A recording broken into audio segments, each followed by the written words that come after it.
And we're live. All right. Welcome, everybody. It is time to start the Indie Game Lunch Hour. I'm going to do the official introduction now.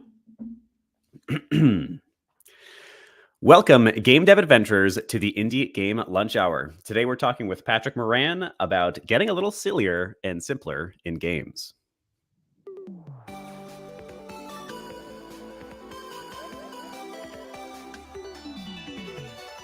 The Indie Game Lunch Hour. In our live magical podcast, we give game developers the chance to hear stories of breaking in from industry experts, as well as directly ask them questions about their areas of expertise in the second half of each episode.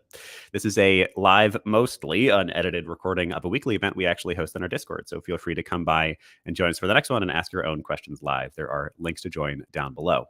As always, I'm your host, Willem Delventhal, the headmaster here at the Indie Game Academy, and joining me today is Patrick Moran. Patrick is the co-founder of Look North World, a UGC game studio and publisher, and we're actually going to talk about getting a little silly today. Patrick, welcome to the show. What are you having for lunch? Oh, thank you for having me. I'm having some tacos. Yeah, nice. What kind of tacos? There's a wide range of tacos chicken. In the universe. Yeah, we make a bunch of meal prep chicken, and then we eat it with different stuff. So it's kind of boring, but tacos are always good. Yeah, even when they're not great. So you can't go wrong with tacos. Tacos are can't go at worst a 5 out of 10. Maybe that's right. Not true. I don't know. The floor is low. Is high. Right. High, yeah. Awesome. Well, welcome to the show, Patrick. I hear you've been a little bit busy lately. You were on some kind of cadence. You were telling me earlier. Yeah, we released. One of the amazing things about UGC is the speed of development. So we released 10 releases in 12 weeks, both original, strategic deals that we've done for other companies, licensing deals. It's a whole gamut of things that we've done.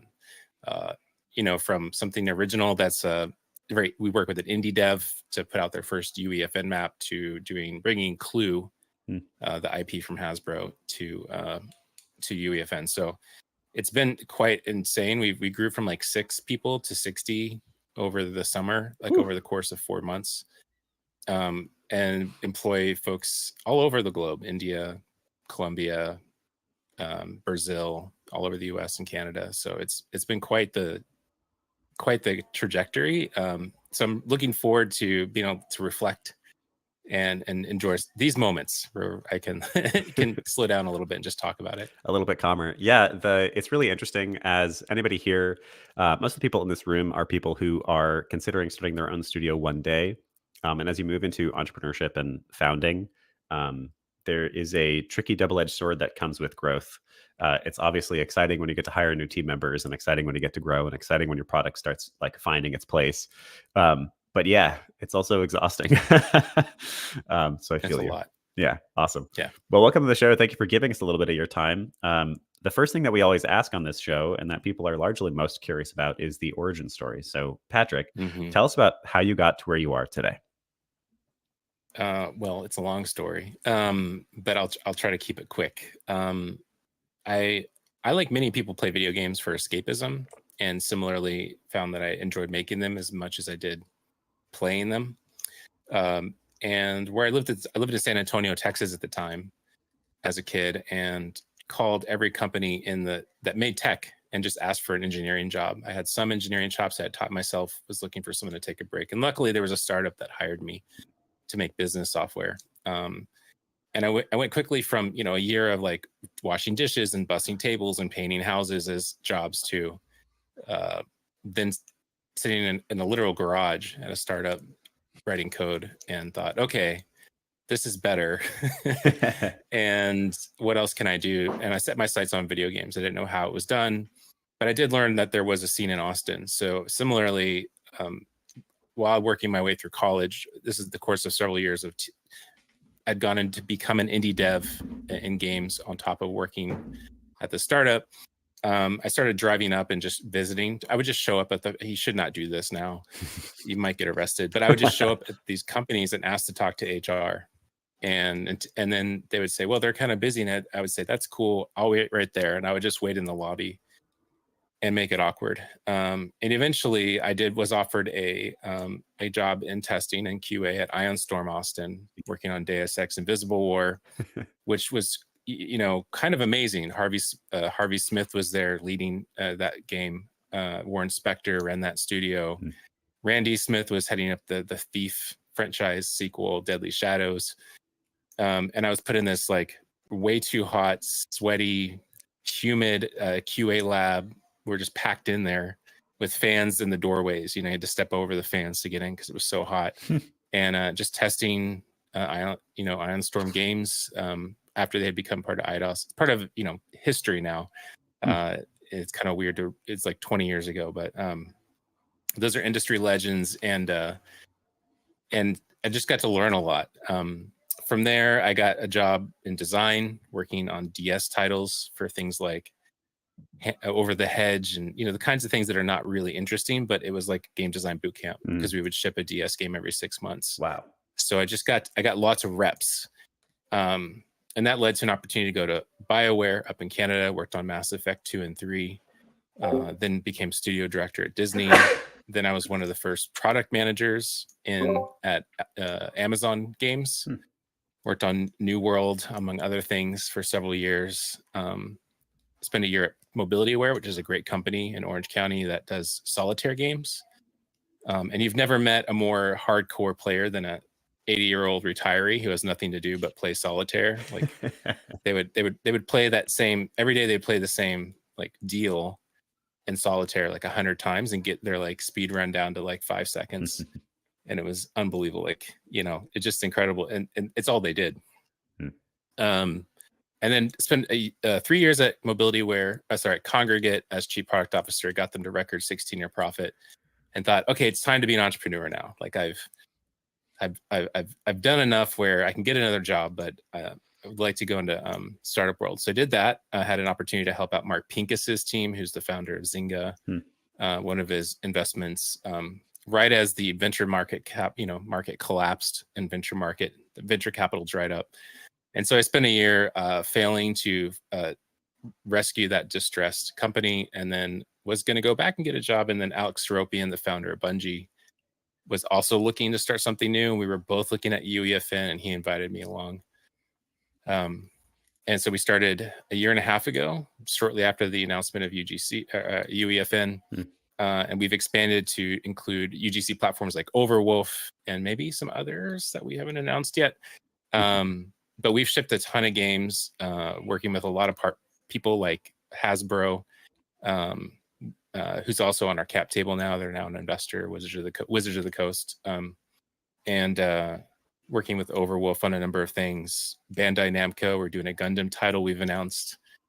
Amazon Twitch themselves are doing a whole offering around brands inside of UEFN. So we're the white label publishing service and developer for them. And a lot more that's coming, but we're taking a little bit of a break here. We also have a creator label where independent UGC get like what's a publishing deal, but they also embed with our game team, so they get the support technically and tech art design as if they were part of a large team. So it's really about development of creators, not just publishing their content. And so it's been a really incredible ride watching this space grow. It evolves very quickly. I think the big contrast for me has been like New World was a $400 million game that took 7 years to come out. And we're seeing a lot of games spend hundreds of millions and take years and then do nothing. And then the teams shut down and get laid off. And we've been able to ship like 15 things and learn a lot. We're getting lots and lots of cycles. We're getting better with each one. And the rate of development, you can spend $100,000, $200,000, even $1 million on a UGC experience, or you can go spend hundreds of millions. So it's a lot. It's in a way to like prospect for new IP and new ideas and iterate on gameplay. It's a very quick way to find your way forward, and not just hope that it's not the field of dreams where you just build it and hope people show up. So yeah, it's been an amazing journey. Wow, that is the fast story. There's a lot of stories in there. Yeah, but we can absolutely dive into some of it. It's really cool. It's a fascinating story, and I think it's something that a lot of people will find exciting. I love you're probably right that sitting in somebody's office waiting for them to give you a QA job is unlikely to work these days. But hey, you never know, I guess. Don't get arrested, people, and don't blame us if you do. But I love I love that that's how you got started. I love the sort of just rote dedication, and I think that's really the main takeaway for anybody listening right now. It's that consistency of showing up that may not be literally in person, but very much so even online, that still helps. I also like there's some similarities here to my own story. I loved your little throw out about how 80-year-olds are the most dedicated players you'll ever find. My first professional job was at the brain training game company Lumosity, and a huge chunk of our players were old folks, and they would play every little piece of content you could possibly give them. It was a fascinating time. And I also love that you're in UGC. It's a place that I really love exploring. I love the sort of implicit decentralization that comes with UGC, the fact that more smaller creators can get a piece of the pie. And I love that it is becoming more and more a norm. I'm currently working, for instance, with a modding company, and that's it has very similar roots, very similar vibes to what you're talking about here.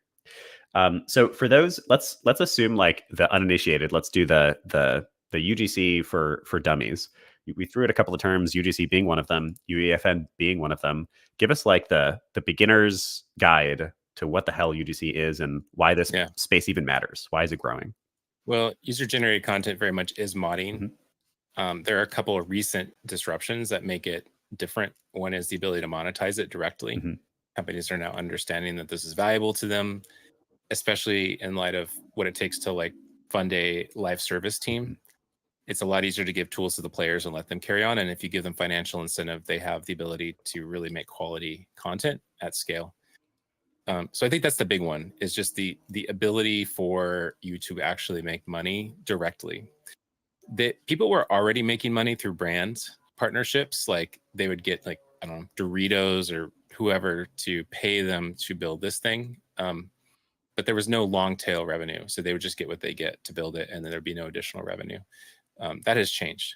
And you have things like Roblox and Fortnite. And the tool set for Fortnite is UEFN, or Unreal Engine for Fortnite, that are both now, that pool of money doesn't all go to the creators. They both function differently, but the pools of money are both around, $1 billion a year that are getting, allocated to the creator funds.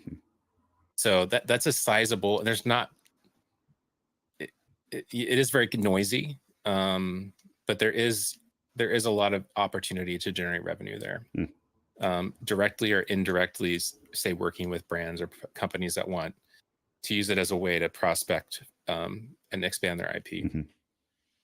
And in addition, UEFN specifically, they're being more explicit about this now, Unreal, but it is Unreal Engine 6 effectively. They are integrating, they're moving features from Unreal Engine 5, or new features coming to Unreal Engine. They're moving into UEFN. They're decoupling Fortnite from UEFN so it can run without having to run Fortnite. And eventually, in let's say 2 years, that forks off into UE6. So things like Verse, which is a new scripting language in UEFN, are going to be mandatory for the entire industry who work in Unreal in a couple of years. So a lot of the developers working on UEFN today are going to be some of the most employable people in 2 years. And those who've been working in Unreal Engine 5 and ignoring UEFN are going to suddenly be behind the curve. So it's a pretty important, like, if you work in Unreal Engine, it's pretty important to know where things are going and probably to spend some time learning UEFN. Yeah, it's a really fascinating time period. What Roblox and Unreal UEFN with Fortnite are doing is something akin to the multiverse or metaverse that we're seeing pop up so much in popular culture these days. Yeah.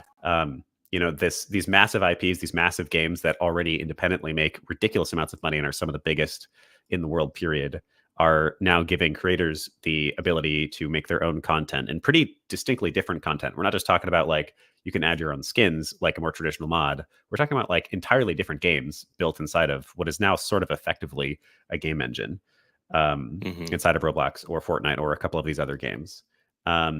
And I think one of the things that excites me about it is, one, I am always a fan of any way that an individual can make money in their own way. And then two, it's becoming more and more well recognized. So I feel like, even 5 years ago, and really even today, somebody who does modding is not quite viewed as like a real game developer. Somebody who does UGC is like, yeah, you're working on something, but you're not working on your own games. But it's becoming more and more popular and more accepted that that's just a part of game development, period. It's just a different sort of phase of game development. And it's becoming more popular for game developers to understand how valuable that is. My favorite example in recent note is Baldur's Gate 3. That happened for various other reasons, but Larian Studios will not be creating any more gameplay content for Baldur's Gate 3, despite the fact that it was Game of the Year and has made $100 million, or I don't remember. I think a lot more than that now. But instead, they've been quoted as deliberately saying the community will make the DLC for Baldur's Gate, which is just super cool and super exciting, in my opinion. Right. And most notably, The Sims has canceled their sequel, and they're doubling down on UGC for The Sims 4. Yeah. So we're going to see more and more of this happening because of the expense of continued development on these things. And yeah, and so we exist, like Northworld exists to be at the emergence of this happening in the industry, the speed of development, the low cost of development. You're touching on something else which is really interesting. Like I worked on Mass Effect. Our CEO, my co-founder Alex, founded Bungie, who built things like Halo. When we mention our background to this audience, we just get blank stares. There's always generational changes, but like from millennial to Gen Z, there's like a gulf, because Gen Z grew up playing on iPads. They played free games, and they're games that they became real gamers on. Typically are Roblox, Fortnite, Minecraft, maybe Call of Duty a little bit, but it tends to be the three big ones that now have UGC platforms. And it's incredible, like, because they have, like, if you think about design lineage, we've created this whole, like, the whole video game industry largely operates on this AAA millennial view of what is quality, and what do we care about, and how big do games have to be, and what progression systems, and how do controls work. And then we see a complete disruption in game design lexicon with these new platforms. And you have the emergence of subgenres like Zone Wars and The Pit and Brookhaven, and Tycoon means something differently to them. And so when we got into this, I was streaming on our company account like 5 to 10 hours a week, just playing alongside people who play these games and just asking questions. And I did it strictly just to listen. And for about 6 months, I just streamed and learned a ton about what motivates these players, like what they're into. And I'm excited because I think fundamentally, I mean, I have to think through it. By the way, this is Bo. He's going to be around. Hi, Bo. For me, as a game developer, they care about person and expression and being in a social setting. And I think that's the definition of metaverse. I know that's kind of a bad word because so many things they've tried to latch on to that as a buzzword, Web3 or whatever. But there is the big change for me is that, like, now we have this third space that kids who grew up in the COVID generation congregated in around, with their friends because they couldn't in person for 2 years, and on devices and games that they grew up playing. And I think it's that third space, the willingness to actually hang out, just exist in a space, a digital sphere, is the real shift in generation. And that changes motivations, and it changes the kinds of things we make. And it looks probably more like Lethal Company and Power World and these games that are a little wonky, a little sillier, that just are more about fun and emergent gameplay, systemic gameplay, player agency, social interactions. I think this is a seismic shift. Now, like, us geriatric millennials, we're not going away until we die, but we are dying, and the audience is getting smaller. So you can't continue to have increasing budgets for the kinds of things that I traditionally consume, while the audience is not growing. And so there is like a pretty big shift in design happening. I observed one pretty big one as my generation came in. and World of Warcraft kind of took over the design lexicon, and I was suddenly working with designers and all of their verbiage came from World of Warcraft, and that led to things like League of Legends and such. But yeah, so I think we're in another one, but it's bigger. It's like more acute now, and I think it's something everyone needs to pay attention to. Yeah, but it also frees us up from having to make giant games that take years of our lives. It lets us have more power and having a bigger role in the team because they're smaller. So I'm very excited about it. It feels like a reset on expectations that leads us to a healthy place. Yeah. I mean, I think we've all gotten, game developers for sure, but even game players have gotten kind of sick of the giant budget hire and fire cycle that we've like fallen into in the modern game industry. And it's also interesting, you mentioned metaverses being a bad word. I think much like just gamification in general, the metaversing is not a product into and of itself. Something has to be interesting, exciting, and already captivating to an audience for the metaverse to plug into it. And that's what we're seeing with Fortnite and Roblox and kind of Minecraft and kind of those really heavily modded games like Skyrim. There's hundreds of new, Skyrim mods a day. That's a universe for players to be inside of and continue to expand and, be comforted by. Before we get to community questions, there's a couple waiting. You gave us the topic, how games are becoming sillier. Let's see, wait, there was another word. Simpler and sillier. Can you give us the 101 there? The sillier and simpler for dummies. What do you mean by that? Well, yeah. There's less and less of the big budget games happening with more layoffs and budget cuts. And I think companies on those titles are going to just double down and spend more on the things that they know are going to work. Like spend more on whatever big hit's coming out next. So what is the rest of the industry? Because there's a lot of developers out of work now. And I remember I started playing games in the 80s and the 90s, and the things that I was always really into were the things that allowed the player a great deal of authorship in their experience. So things like SimCity or The Sims, things like the immersive Sims that Warren Spector worked on with System Shock, and there was a lot of ability to improvise and have fun with. And part of the reason for that is creating custom authored experiences that can fill up a full 20 30 hours of game time is very expensive. And so back when budgets were smaller and the tools were not as good and graphics weren't as good, we had to fill the space with giving emergent gameplay and the ability to replay and I think that was fundamental to how we could maximize game time and keep people engaged. As budgets went up and tools got better, we could fill it with cutscenes and more levels and more stuff that was very authored. And I think now game design is shifting to having to be more resourceful and think about how do we give a set of tools. Lethal Company is great because so much of that it's a very simple game, but it's the social emergent gameplay that occurs in the wonky situation and the inclusion of weird physics and silly ladders, and that is what's entertaining and watchable. The first moment your buddy disappears off the mic and you don't know what the hell happened. That's right. That's a very that didn't cost them much to implement, but it's a moment that is unforgettable.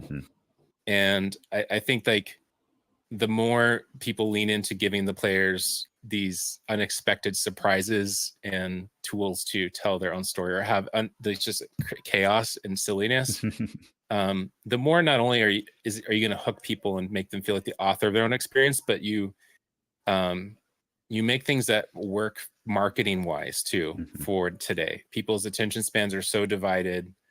A podcast like this will get caught up in clips and shared on other platforms. That's how information is disseminated now. And so if games are if you need an hour to tell someone what the game is about and it's super authored and you just have to play it, that's a harder thing to market than something that has these little clippable moments. And so the silliness and the simplicity, clarity of what's happening works for the way that marketing works today as well. And they're more likely to find an audience, especially when content creators, they want those moments. They need content to clip and put on their social media. So they're going to play things that traditionally like make it easy for them to generate lots of content for their own social media. So one of our investors is Crush Music. Live Nation backs them. Crush manage artists like Weezer, Sia, Kesha, Green Day, Fall Out Boy, all sorts of artists and producers. And one of the things they challenge us with is moving at the speed of culture. When the culture picks up on something, being able to respond to that quickly. And UGC gives that opportunity where like something can happen culturally, a moment, and we can do something with that. We can have something out in 2 to 4 weeks that captures and plays into that moment, and it has a dialogue in an artistic way with society. And so I think that's a really interesting idea, because then you can like insert yourself into a conversation that's happening online, whereas before you cannot. So yeah, I think silly, simple, you're doing yourself a favor on the marketing side. And these UGC tools are one way to do that, modding tools, because you're not spending time on the fundamentals. You're just getting that gameplay loop and the thing that's special, and you're distilling it and putting that out for people to give you feedback on. I love that. Yeah. I am reminded of one of the reasons that I'm excited about this space and that I love this space. I'm a game designer in an industry, and where I tend to specialize is ed tech and UGC. And the reason I love that so much is because it's also an emerging place for people to get started in game development. And it's a place for those who are struggling to find jobs at more traditional companies can actually take financial ownership themselves. I'm reminded of way back in the day now, getting started with the Halo Combat Evolved modding tools, and how freaking cool it was to make a Banshee that just like carpet bombed plasma grenades over my buddies, and being able to do that. I would love, actually, before we head to community questions, I've got one more for you, which is the people in this room and listening to this podcast are largely junior developers and indie founders. So they are people who are doing exactly that, are trying to get work, trying to create work for themselves and probably their best friends. How might you recommend, or what are some of your thoughts on capturing some of the finances from this space as an individual indie developer? Yeah.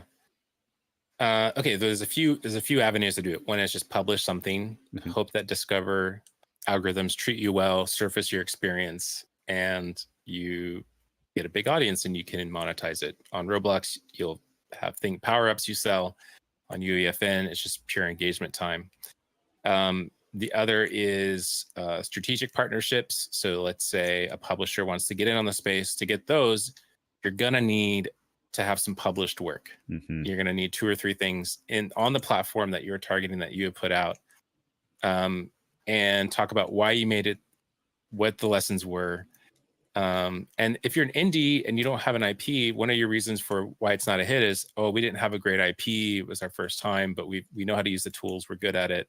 We understand the audience. You can kind of put use your weakness as a strength in pitching strategic partners. And the best place to find that work, honestly, we go to a conference, we do 50 to 60 meetings. We set it up before we go. We reach out on LinkedIn. It's a whole sales funnel. So Unreal Fest has multiple locations for UEFN. There is a Roblox conference. The GDC, Game Developer Conference, is classic. We typically do a 1-2 of DICE in Vegas, and then GDC. We do 50 to 60 meetings each, pitching, and then we follow up. Takes us about 9 to 12 months to land one of those deals. Wow. They can be faster if you get into some of the user groups where these folks congregate. Like there's a verse scripting group that's super exclusive and I'm not even a part of, but if you get in on that, there's potentially so-and-so is working on a project and they need someone to write verse code for them, and they're going to pay you to do it. So you can start to collaborate on paid gigs on some of these online Discord communities.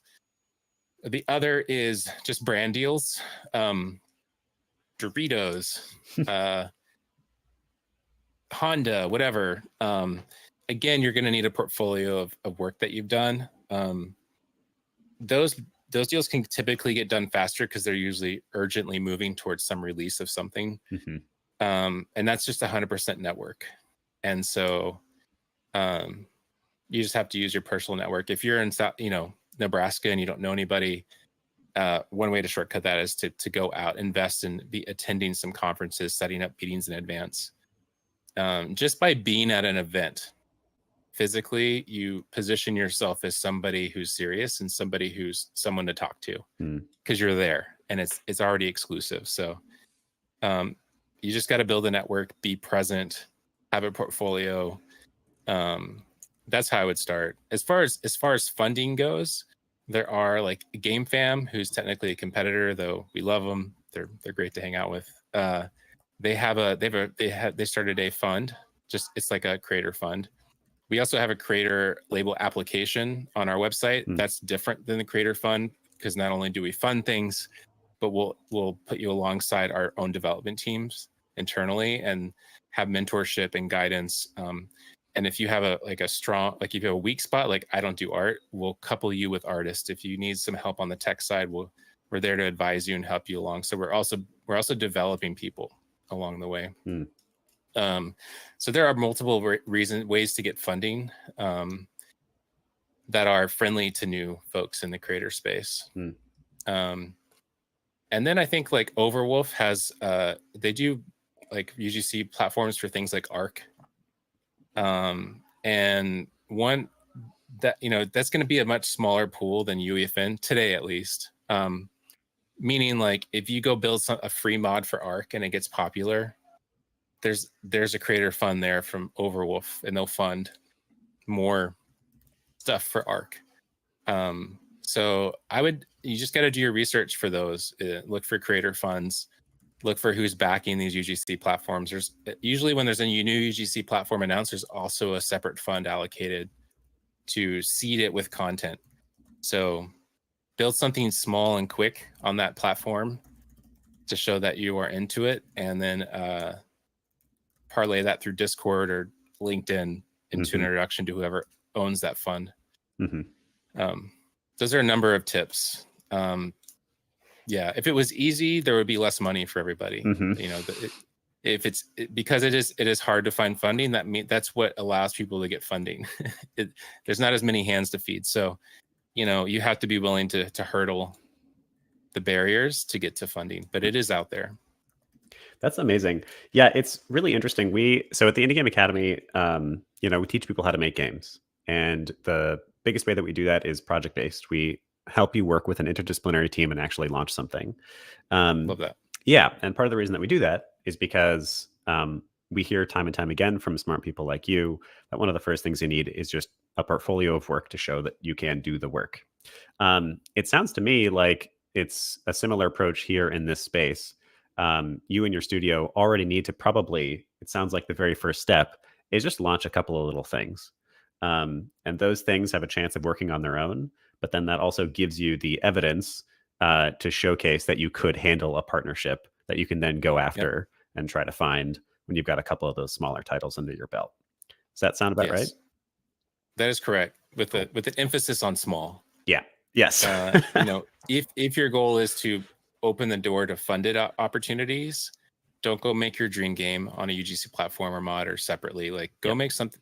And that is the advantage of UGC is like it can literally take you 1 to 2 weeks, and now you have something in your portfolio. You could take a month, ship 1 or 2 things, and now you're good. Yep. And you learned a bunch, and you can talk about it. It doesn't don't overcomplicate it. People who look at these deals, they're just looking to check a box. Like, oh, have you shipped something in UEFN? Oh, it's on a deck. You did. Check. They probably won't even go play it. They'll probably just see it on a deck. There's an island code. They look it up on Fortnite GG or Roblox or whatever, and then they go like, cool, check. They've done it.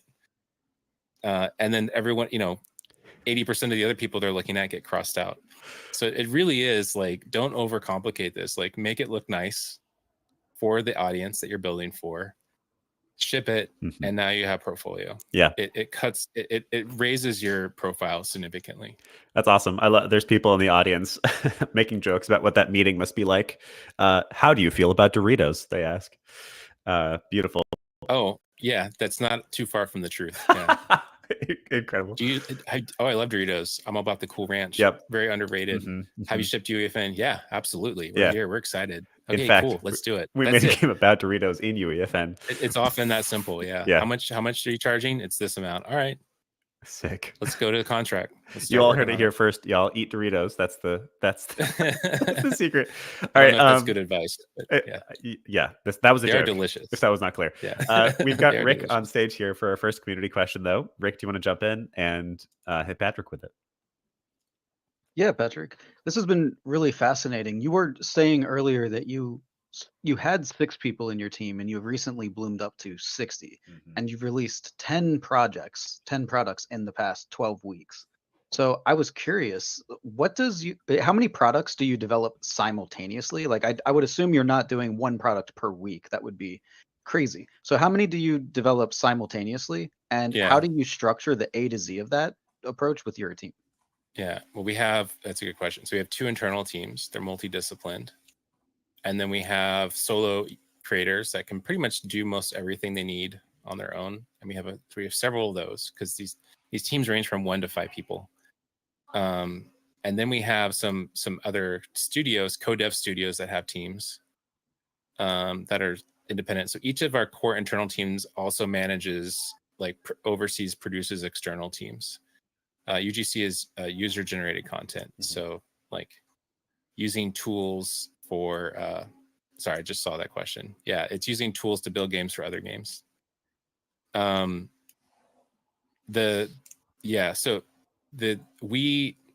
actually run a really efficient model. So developers in the US are expensive. They're the most expensive in the world. Typically, with benefits, salary, taxes, all in, you're running in the US today, you're running on average 15 to 18K for quality a month for quality developers. In Brazil, it's more like 2. In Colombia, it's more like 5. In Eastern Europe, it's more like 3. And so you can literally get multiple people for the same price of someone in the US. So part of what we do is we hire our core creative teams internally, and then we couple them with co-dev teams in Brazil, Colombia, other developers around the world. And that lets us scale capital efficiently and be competitive overall. And we have centrally, we have QA and production. They float across all the projects, and we have a CTO that's on one of the main teams, but also is overall a tech and similar for design. But we're growing, which means we're going to reorg every 6 months. So there's no prescriptive way here, and it really depends on the people you have. And so it's different for every studio and every combination. I would say that we try really hard to have I think today we have 12 full-time salary people, and the rest are all contract. And there's a reason for that. Especially if you're doing anything strategic where you have a project for 6 months and you don't know what's after.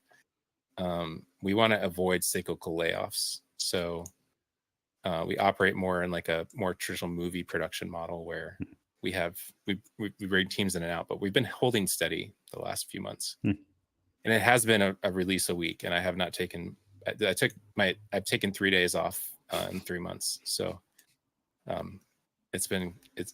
it's hard to complain about success. So take care of yourself, Patrick. It's just where we're at. Yeah, thank you. Yeah, I will. I'm going to take quite a bit of time off at the end of the year. That's good. That's good. That'd be good. Does that answer your question, Rick? Thank you.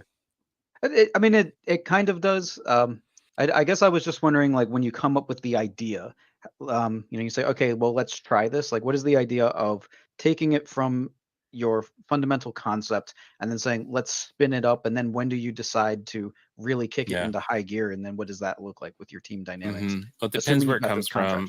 Shifting. Yeah, it depends where it comes from. We assign a project owner, the person, and it could be anybody. It could be artist or designer, just the person who's going to see it from start to finish. We have traditional milestones like first playable, alpha, production model. We structure it that way. We have a standard list that over time it's weird because it's more like a mod. So we found our milestone definitions to be less like a full game and more like a mod, which is it's different, because you hit first playable so fast, but you need a lot of iteration, and there's really no soft launch on these platforms. Anyways, and then we figure out okay, who do we need to build this? And we do a production planning meeting, and we talk about the people we need, and we allocate headcount, and we figure out okay, who do we have in our network? Are we going to do it internally? And there's a lot that goes into each of those discussions. We do a forecasted budget and cash flow analysis, and I calculate the cost down to the dollar for every single person. And then we also look if we're getting funded, there's, you have to submit a milestone. It can take up to like a month for it to be approved. Then it takes 60 days after you invoice, but sometimes that gets messed up. So from the time that we're putting out cash to the time we get money can sometimes be 6 months. Mm-hmm.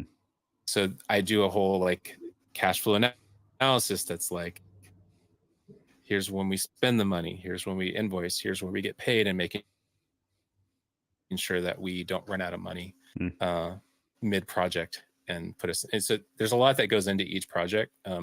But during this time period, we've had people on our team that are responsible for delivering a game internally, but also are managing like 4 other things happening with external partners. So it's all of us wear a lot of hats. It's very startup-y. But yeah, I hope that helps. Like, we're also figuring, like, we've been at this, Alex, our CEO, has been at it for 30 plus years. I've been at it for 20 plus years. We're always figuring this out. We hired a new producer at the end of last year out of college. And they were like, I thought it would be more less chaotic. I thought it would be more structured. Welcome and, to the game industry. I thought you would have the secret sauce. And you're like, no, like, there's just so many new things every project. This is a new platform. This is a new genre. Like everyone has its unique. It's part of what I love the games industry for. Like, every problem is its own new set of challenges, and it's something that I've learned over 20 plus years is that less important than getting the perfect way to execute or the perfect plan is the belief from the team that this is the right plan. So a lot of what we do with our teams is like, okay, here's the data, here's everything, here's my perspective. What do you think? And we let them, and that discussion is more important than the outcome. The fact that they're getting alignment and they're talking about their worries and they're disagreeing and they're coming to the same place eventually, like, or at least they understand where decisions came from, and they understand this is the plan and here's why. That's more important than whether that's the most optimal plan from my perspective. So I would encourage everyone on a team to just make sure you're talking about it openly and giving data and transparency and getting everyone bought in, and even saying like, hey, I hear you saying this. I feel we should go this other way. Here's why we're going to do it. Like, and giving each other grace to make the wrong call and mess up. Like, you should never have a plan that has to go perfectly. Like, your every plan and every organization, a team, every production plan should allow for like 30 to 40% of mess up. Like, we put a lot of hedge and a lot of padding to just allow mistakes to happen and learn from it. Love that. That's cool. It sounds like rather than shoveling the earth, you just want to start a landslide. It's an interesting analogy. Yeah, I think that's right. Yeah, and you can't scale if you're just trying to like engineer the perfect setup. So I'm just trying to give everyone listening and watching like agency permission to like just start and figure it out. Like, it's okay if you don't have all the answers. I love that. It's a big perspective. It's something, working with so many juniors, it's something I run into all the time. People almost always have some reason that they're sort of gatekeeping themselves. This is not ready. That's not ready. I'm not good enough here, whatever. And yeah, if nothing else, take away from this episode, just start. None of us know what the hell we're doing. We're figuring it as we go. I love too your comment here about a huge part of getting the team, basically a huge part of making a great product is not having the perfect plan, but is instead having the team bought into the plan. I was just talking about this recently with a few friends, because personally for myself, what I've been practicing is design leadership. And I've come to believe recently that about maybe 30 to 40% of a good design is just that the team believes it's a good design, even if it's not a good design. Like a crappy design that people believe in will still be a crappy design, but a mediocre design that people believe in will be a great design. So I love that. I love that you bring that up and confirm that for me. Second question from Misha. I'm going to read for them. It's kind of an interesting one. What is your perspective on AI tools in indie and AAA? I have a couple perspectives. One is we need a lot more legislation and regulation around allowing authors to claim ownership and allow or not allow AI, or to be monetized or not monetized. But AI tools are here. They're used often and frequently. They're not there yet. They're not replacing game dev yet. And they could be, I mean, they're going to be, for some types of games, they're going to be a huge empower if you are okay using it and you feel good about it. And that's not, I'm not gaslighting. I'm not judging. I just think, like, okay, here's another perspective. I remember for decades walking around game studios when we were in person, and I would walk by an artist's desk who was effectively rotoscoping, tracing over a texture of tree bark or leaves. They pulled it from Google Images. They were painting over it in the style of the game. And I've also seen, like, where they pull in a bunch of Google Images and they collage it and they use a bunch of Photoshop, and then it's not the original asset anymore. And so the process of copying, using other people's IP to generate game assets has been widely used in the games industry for decades. What AI has done is it's accelerated it, it's industrialized it, and now there's people making money at it. And so it's like created like this realization, like, oh, maybe this is a problem. So my perspective is that it can be a huge accelerator early on. I haven't seen anything to think this is going to replace all of us and make a game at the touch of a button. I do think game developers who know how to use coding copilots, who know how to use AR tools and music, are going to be more employable and have higher output. Yep. Because I think there's a lot of massaging and a lot of knowledge of those tools that's needed to get excellence out of them. And at the end of the day, art seem to always happen on the thing that's the exception. You know, once everything starts to look the same, it gets boring. Yep. And people are less likely to be interested. So it's always the thing that operates outside of the median, and AI will always operate in that median, I think. Yep. This is just perspective. So the more you make things that aren't like anything else, that are still great, the more you insulate yourself against being ripped off by AI. Because it's, you know, the more steps it takes in getting an AI to work for you, the harder it is for someone to do the same. Yeah. But it's still early, and I hope regulation does a lot to protect artists and creators. Yeah. But we'll see. We'll see. Like, we're not there yet. There's a lot of funding. It's a bubble. So there will be some winners. Yeah, it is definitely an interesting time when it comes to AI.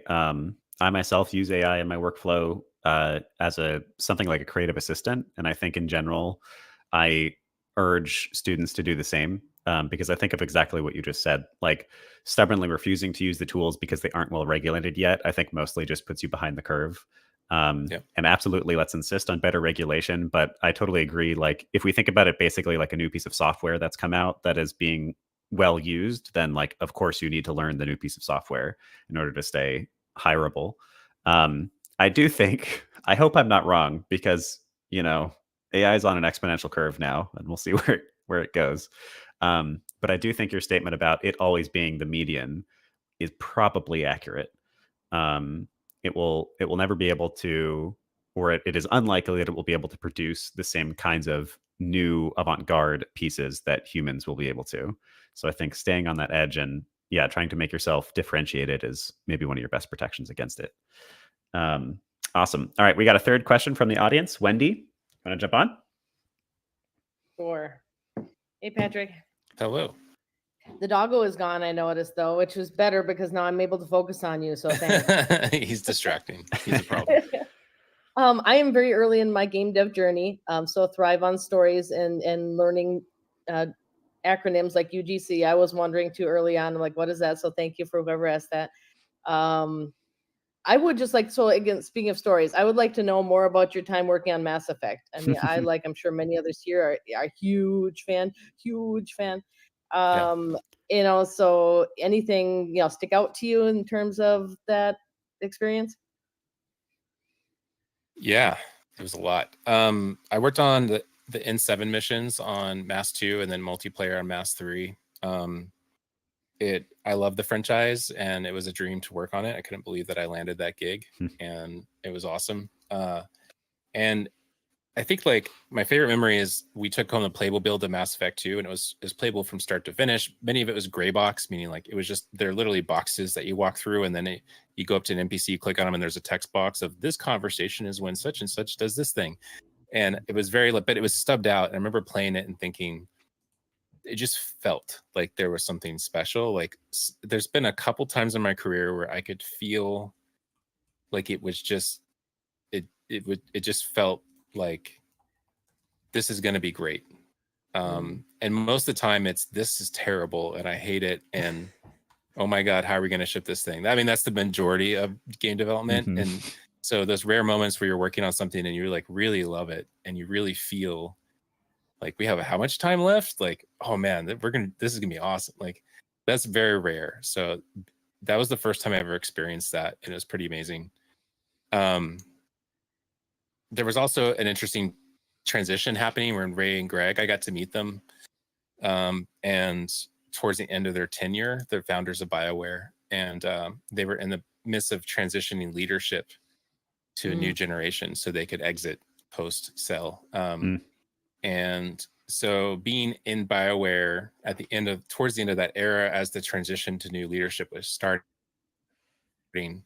and difficulties of leveling people up and transitioning power and leadership and trying to leave their legacy on that place, that was a really fascinating insight to have in reflection.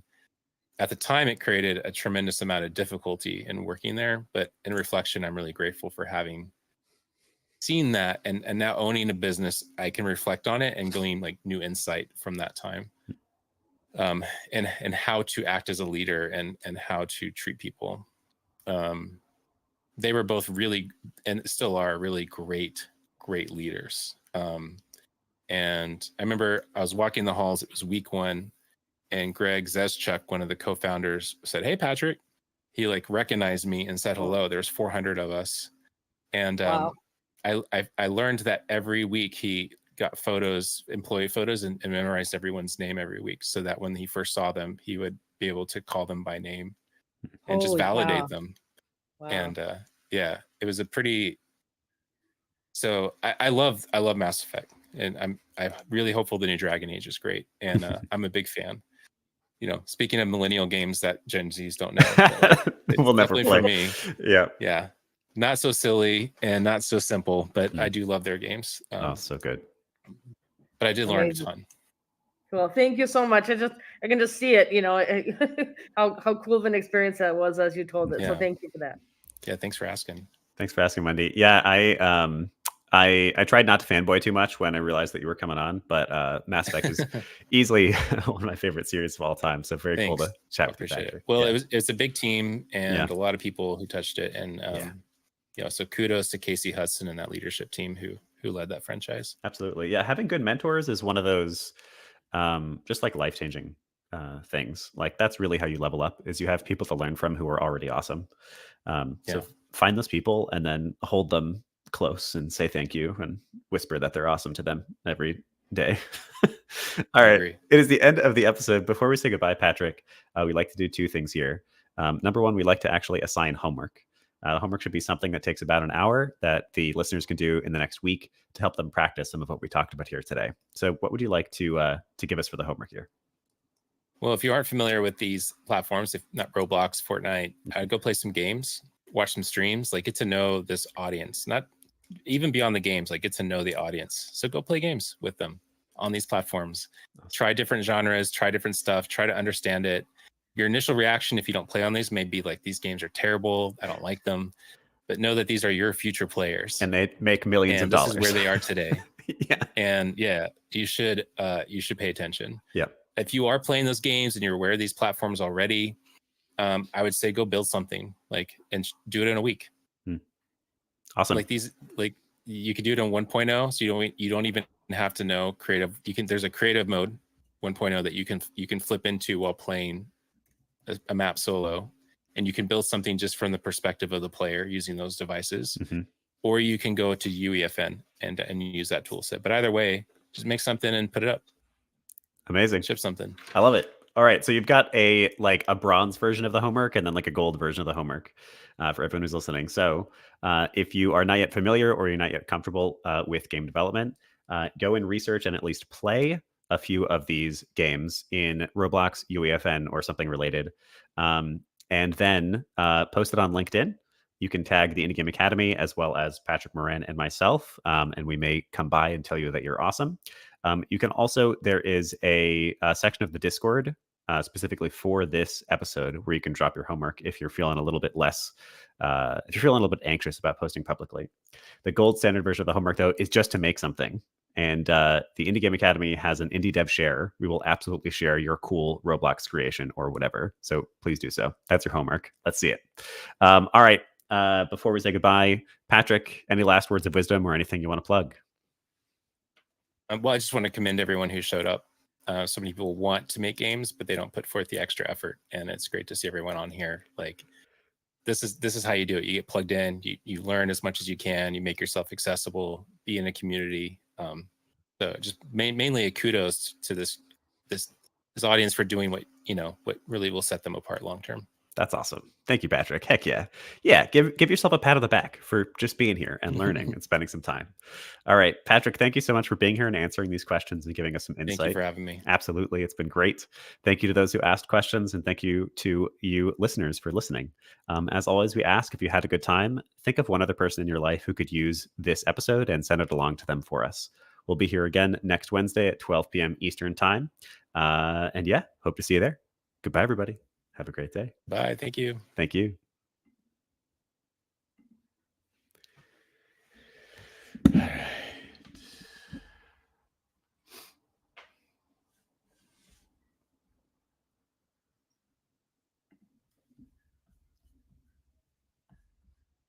Oh, and to those listening on stream, goodbye. We love you.